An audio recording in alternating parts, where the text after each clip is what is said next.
Let's hit the phones again to Greenville, Georgia, I believe. Phil, you're on the air. Hi, I'd like to ask Dave about how he hooked up with Chris from No Use for a Name. Chris, actually, well, see, it's weird. Whenever we got other guitar players in this band, they were usually just friends. Like, when we started the band, it kind of came together in a weird way.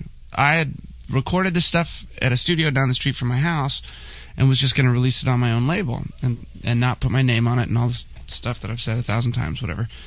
And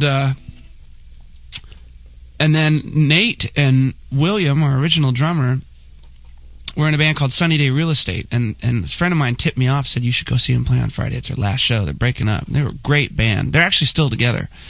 But so I went to see them play, and I'd never seen them before, and it was their last show in Seattle. And the drummer, William, was amazing, man. He was just balls out, such a crazy powerhouse, hard hitter guy. And Nate, the bass player, is completely amazing. And I thought, wow, maybe I can get these guys a tape and we can jam and play these songs. And I had never like fronted a band and sang before, so I thought it might be kind of fun. Now I wasn't doing anything anyway. So we started practicing. It was really fun. We really hit it off.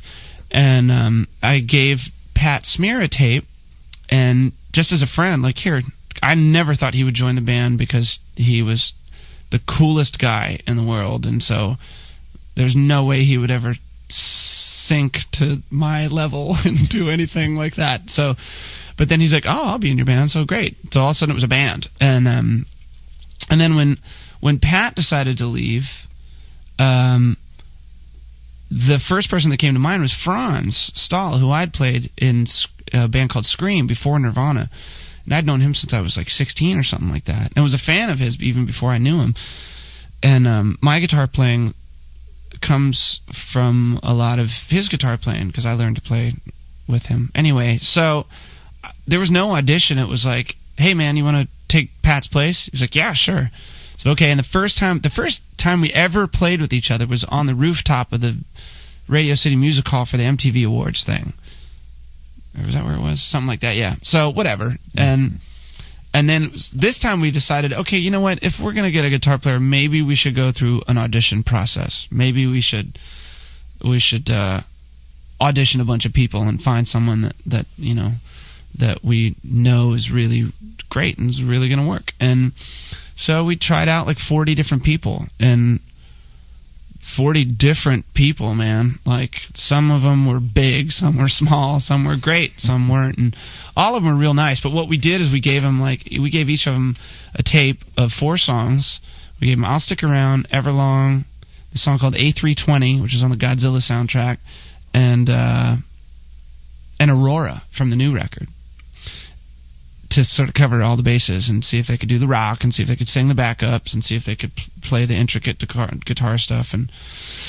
And we'd usually play those 4 songs and then sit down and talk for half an hour or 40 minutes just to see what kind of person they were. And with Chris, it's like, man, he nailed all the songs, and he knew all of our other songs too. So he already kind of had a head start on everything. And then we sat down and talked to him and figured out, like, oh my God, his band opened up for Scream, my first tour I ever did of America when I was 18 years old. When we played in Santa Barbara, his band played with us, which is insane. Like, he must have been 13 or something. No, he was, whatever, like, yeah, 15 or 16, and I was 18. And we all come from the same kind of background. We were all in hardcore bands. We all listen to punk rock. We all enjoy heavy metal, too, and we've all toured in vans and slummed it, and we all, you know, consider what we do a luxury. We never take any of this for granted, man. We wake up every day like, oh my God, I can't believe we're so lucky. I don't have to work at the furniture warehouse anymore, you know, which I did for a really long time. And now it's just like, we wake up every day, and you will not find us. I'm telling you, I don't know, we don't complain about much, you know. We wake up every day, honestly, and say, how could you complain about anything? Like, we get to play music, and people like it, and, you know, there's free beer in the dressing room. This is heaven, whatever. Like, so, and Chris is that kind of person, you know. He definitely came into the band and was so excited that it was contagious. We all became excited again with him, and so it just worked out great, man. He's awesome, and he's one of the funniest, goddamn funniest people I've ever met in my life. The last trip that we did to Europe, like, we're really starting to have fun as a band, and I don't want to blab too much because I know we got to be off the air in 4 minutes or something. You better wrap it up. Okay, I'm wrapping it up. I just want to say that that we're really so much happier as a band now than I think we've ever been. I know than we've ever been, because we walk on stage now, and instead of playing 12 songs, we play 25 because we don't want to stop playing. And the last trip we did to Europe, we were there for a week. We had a couple shows, whatever, and the hour and a half before the show was me, Taylor, Nate, and Chris talking smack in the dressing room, laughing, rolling, crying, laughing, rib tickling, hilarity, just laughing until we're like crying. We're laughing so hard, having so much fun, just in a stupid backstage room with each other. And someone's like, hey, it's time to go on. And you know, we have more fun backstage talking to each other than we do playing sometimes. So we're all really happy, man. I'm really happy about the band right now. That's cool stuff. You can't beat that. Let's hear it for Chris Shiflett. We'll take a time out. Return with Dave Grohl in just a moment on